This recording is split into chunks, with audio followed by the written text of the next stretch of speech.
तुला एकाकी सोडून आम्ही पाय काढता घेतला. तुला एकाकी सोडून आम्ही पाय काढता घेतला. गाव शिवारातून आणि पोटा पाण्यासाठी चालत गेलो कौसो मैल. तरीही तू कधी परके समजले नाहीस. उलट तू देत आलीस पाठीवर मायेचा हात आणि सांगत गेलीस आपल्या असण्या नसण्याचा काळाकुट्ट इतिहास जो काळालाही मिटवता येणार नाही. आज आपण बघतोय की गावातले पोरं, कारण गावगाडाच उरला नाही, गावामध्ये खरोखरच रोजगारीचा प्रश्न एवढा भयानक झालेला आहे की पोटासाठी म्हणून गावातली जी तरुण मुलं आहे गाव सोडून शहराकडे धावत घेत आहेत. त्याच्यामुळे गाव रिकामं होत आहे.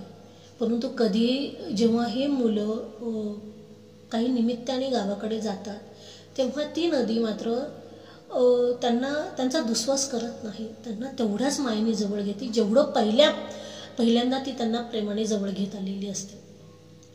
आणि ही नदी ते जेव्हा मुलं जातात तेव्हा त्यांना ती आपल्या नसण्याचा काळाकुट्ट इतिहास, म्हणजे कवीला याच्यातनं सुचवायचं आहे की जी नदी पिढ्यानी पिढ्या वाहते, माणसांचा पाप पुण्यांचा एक लेखाजोखा घेऊन वाहत राहते, ती मात्र आपला काळाकुट्ट इतिहास आजही तिच्या वाहण्यातनं सांगत राहते.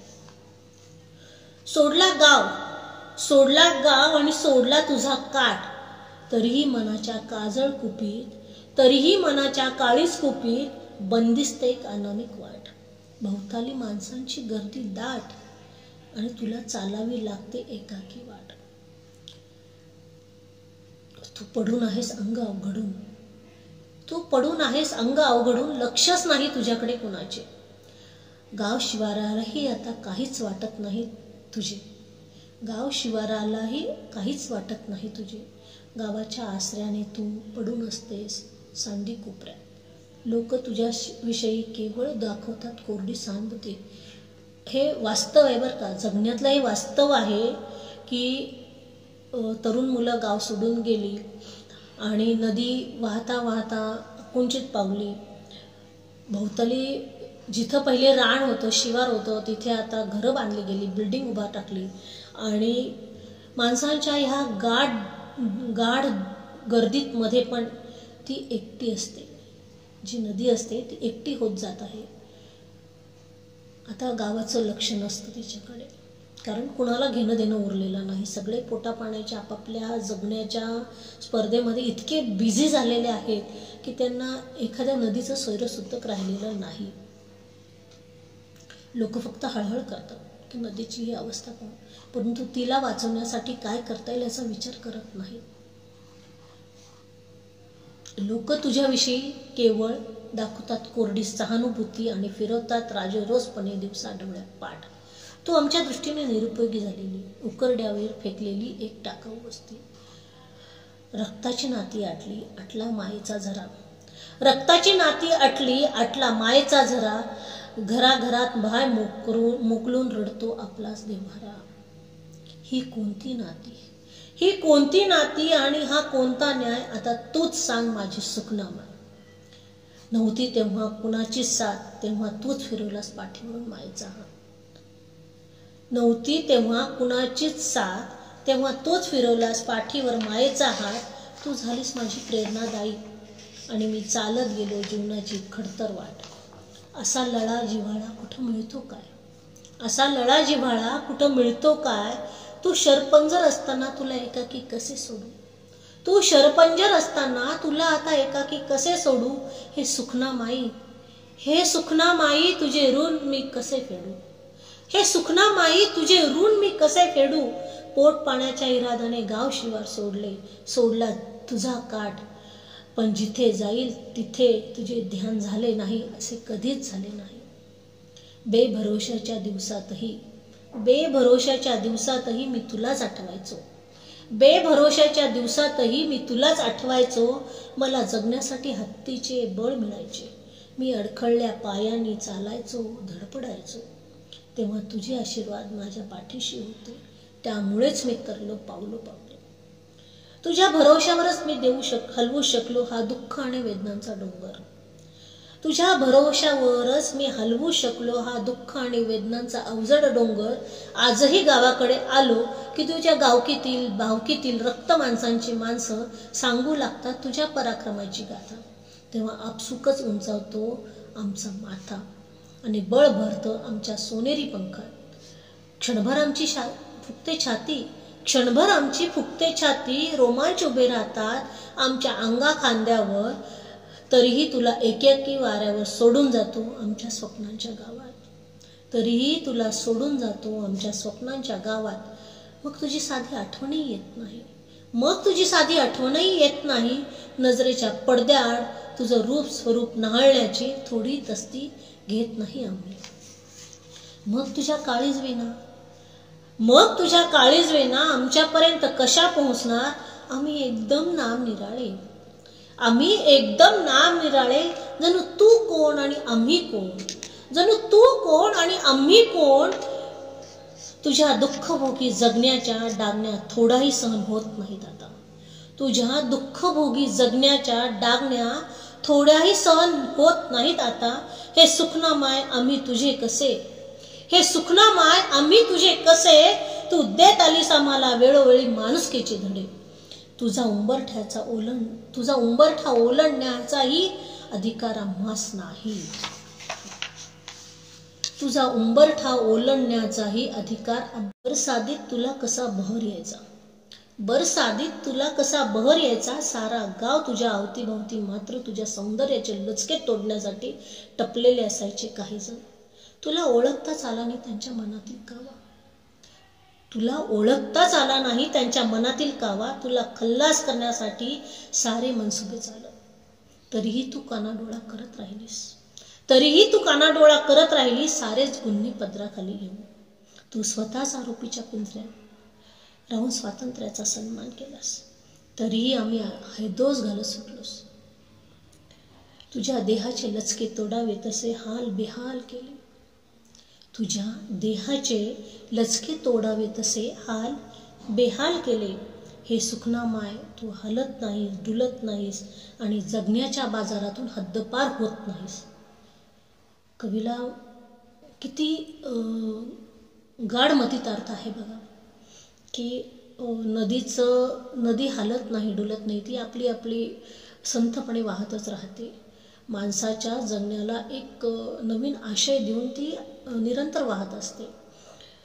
परंतु आजकालचं जे जग आहे ते जागा कमी पडते. पृथ्वीवरची जागा आज लोकांना कमी पडतीये. नदीचं रूप हळूहळू आकुंचन पावतंय, तिचं एक ओढ्यात रूपांतर होते. तरी नदी काही बोलत नाही.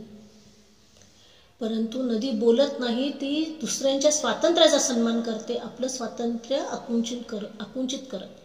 परंतु ती दुसऱ्यांच्या जगण्याचा मात्र आदर करते आणि स्वतः मात्र. आणि नदीचं एक वैशिष्ट्य असं आहे की नदीला आपण कितीही नामशेष करायचं ठरवलं तरी नदी आपल्या जीवनातनं, आपल्या ह्या जगातनं हद्दपार होणार नाही. ठिगळं लावून अंग झाकावं तशी तू लावत आली जागोजागी न उसवणारी ठिगळं. आम्हाला अजूनही कळाली नाही तुझ्या भवाची गाथा. मोठ्या व लहाना नळावर गाव शिवारातील पोरं इरदमाळ मनसोक्त पोहायचे तहानभूक हरवून. आता मात्र नळही गायब आणि पाणीही गायब. ही वस्तुस्थिती आहे आणि ह्याचा विचार आपण कधी करणार आहेत आणि ते पूर्वीचे दिवस कधी येणार. पहिले बघा की कदाचित आठवत असेल तर की 20-30 वर्षापूर्वीच्या काळामध्ये नळाला 2 वेळेसचं पाणी यायचं. परंतु हळूहळू ते प्रमाण दिवसातनं एकदा आलं, दिवसातनं एकदावरून मग आठवड्यातनं 4 वेळेस झालं, त्याच्यानंतर पुन्हा कधीतरी आठवड्यातनं 2 दिवस आलं.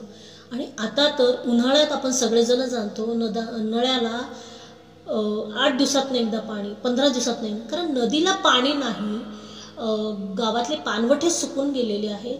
मग नळाला पाणी येणार कुठून, ह्या वस्तुस्थितीचा आपण विचार कधी करणार आहोत. काळ डंगरीवरच्या पाण्याची गती अफाट असायची. बैल पोळ्याला लोक तेथूनच बैल पोहायचे, तसेच बाजार वाटायला लागायचे. पिंपळाच्या झाडाजवळ ऊन पाऊस वाऱ्यातही गावातील शाळकरी पोरं तुझ्या काठावर बसून वाट पाहायची बाजाराची गेलेल्या बापाची. बाप आला की पोरं हुंदडायची, बेभान व्हायची, धावत पळत जायची बापाजवळ आणि हिसकावून घ्यायची. बाजाराची पिशी. पाऊस काळात बाजाराला जाणाऱ्या लोकांची लई पंचायत व्हायची. पोरांचाही व्हायचा हिरफोड. तर थंडीच्या व उन्हाच्या दिवसात पोरं खेळत बसायची तुझ्या पात्रात. थंडीतही व्यायाम करायची पोरं आणि तुझ्या जलप्रवाहात कपड्यासकट भिजून निघायची. तूही भिजवायचीस, खेळवायचीस, लेकरा बाळांवर जीव लावायचीस. तुझा राग अनावर झाला की तू संतापायचीस. तरीही तुझा राग यायचा नाही कधीही. तूच साऱ्या गावाचे सासर आणि माहेर होतीस. किती म्हणजे बालपणाच्या आठवणी कवीच्या मनात रुंजी घालतात. कधी काळी ऐन बरसातीत तू दाखवलेस तुझे 11 विक्राळ रूप. गावाच्या वेशीला तू स्पर्श करून कवेत घेतल्याचे आणि पुतळावाणीनी तुझी ओटी भरली होती कणा नारळाने आणि तू चालती झाली सागरच्या वाटेने. तेव्हापासून तू सासरलाच रमली. तुला नसतेस घर आणि माहेर. तू वावरत असते सगळे उघड्यावर गाव शिवासाठी आभाळ विणायला. आमच्या गाव मातीच्या कैक पिढ्या तुझ्या प्रवाहात मिसळून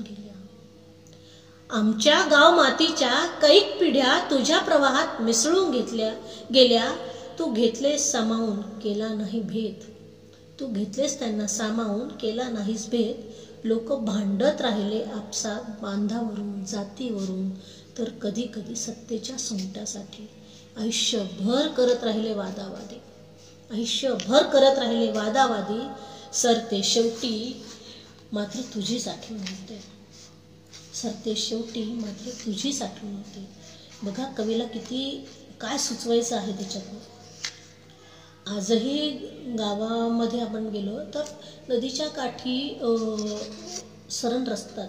एखादा म्हणजे गेलेल्या माणसाला तिथे नेऊन त्याचा मृतदेह जाळतात. त्याची राख त्या पाण्यात मिसळली जाते. परंतु लोक जिवंत असताना नदीचा उपकार नाही ठेवत किंवा नदीची जाण नाही ठेवत. ते भांडत राहतात आपसामध्ये. छोट्याशा शेतीच्या बांधावरून कधी कुठल्या तरी हक्कासाठी किंवा सत्ता पाहिली यासाठी ते झगडत राहतात. परंतु शेवटी त्यांना जायचं आहे नदीच्याच पोटात हे मात्र ते विसरतात. काळाच्या गतीचे आणि तुझ्या अस्तित्वाचे गणित कधीच करता येणार नाही. हे तूच शिकवलेस. कधी काळी कोणीतरी तुझी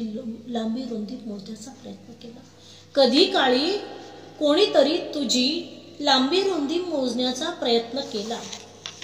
तसा तुझा ठाव लागणे साधे सरळ नाही. बिनजहाजाचे काही नावाडी फिरत असतात